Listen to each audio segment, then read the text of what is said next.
finalists for our Remarkable Women Award. We meet Brooke Perez this morning at just 29 years old. She's laser focused on ending the stigma of addiction after losing two of her older siblings. Now she's helping local police departments as a victim's advocate. Here's her story.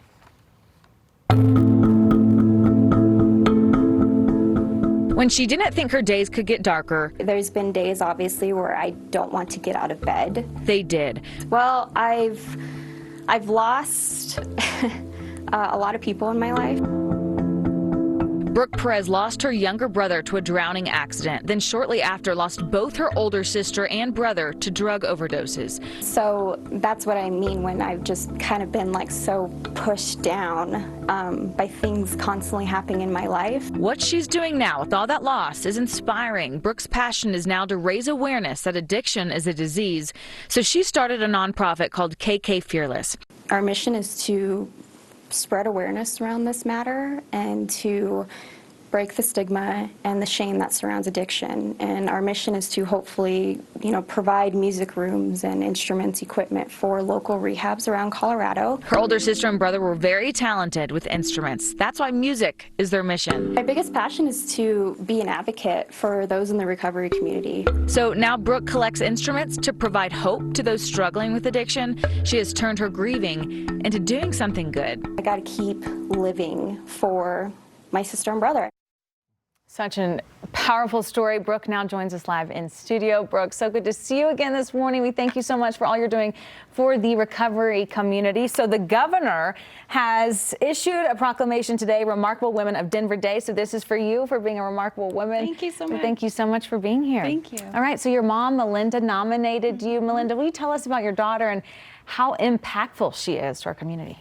She's always been impactful since she was little. But she has a big presence everywhere she goes. People listen to her, and she's been my voice over the past few years with all our losses. She's taken a terrible situation and risen above it, and really trying to help people now that are suffering in addiction and need the help. She's trying to take everything she's learned, because everything we know we've experienced firsthand. So. Well, in Brooklyn, when you hear your mom talk about you in that sense, to be sitting right next to her, how does that make you feel? Yeah, it gives me a little bit of anxiety, to be honest. I'm trying to hold back tears right now. A lot of stuff that she has said over the years, it has been truly impactful, obviously, since I'm the last one left, I guess, so to speak. All right, Brooke, well, you truly are remarkable, and we have a young, remarkable woman who has a question for you. So this is Kira Lip. She's a fourth grader. She holds the world record title for the youngest person to ski on 6 of the continents. So here's her question. Why do you choose to do what you do? She asks, why do you choose to do what you do? Yes, I choose to do what I do to allow my siblings to live on through me. It's something that hasn't really become about me anymore. It's just to allow their legacy to live on through me, and I can speak for them through me.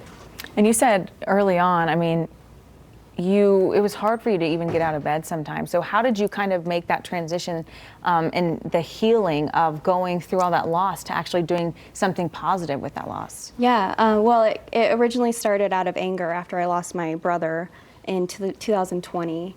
It was that's when I decided to let all my feelings aside, and I decided to step into this role, I guess, where I was like, I have to do something about it because people are dying from this every day, and it just hit over 100,000 people in 2021, and so it's not about me anymore. It's about these people, and it's about saving lives. Well, we know what you're doing is resonating with our community so deeply because we see the problem so firsthand here in Denver. So thank you, Brooke, for all you're doing. We so appreciate you, and nice to meet you, Melinda. Thank you guys so much. Thank you guys. Thank you. All right, well, we also want to say thank you to our sponsors, including Hydra Lounge. They've donated gift certificates for their services to each of our 4 Remarkable Women finalists. And also a thank you goes out to Les Bibliothèques. They also donated gift cards and their charming French bistro restaurant for each of the finalists. So now you guys get to go out. You have to say it with a French twist. Les Bibliothèques, I think. Something like that. You can ask them when you go for lunch.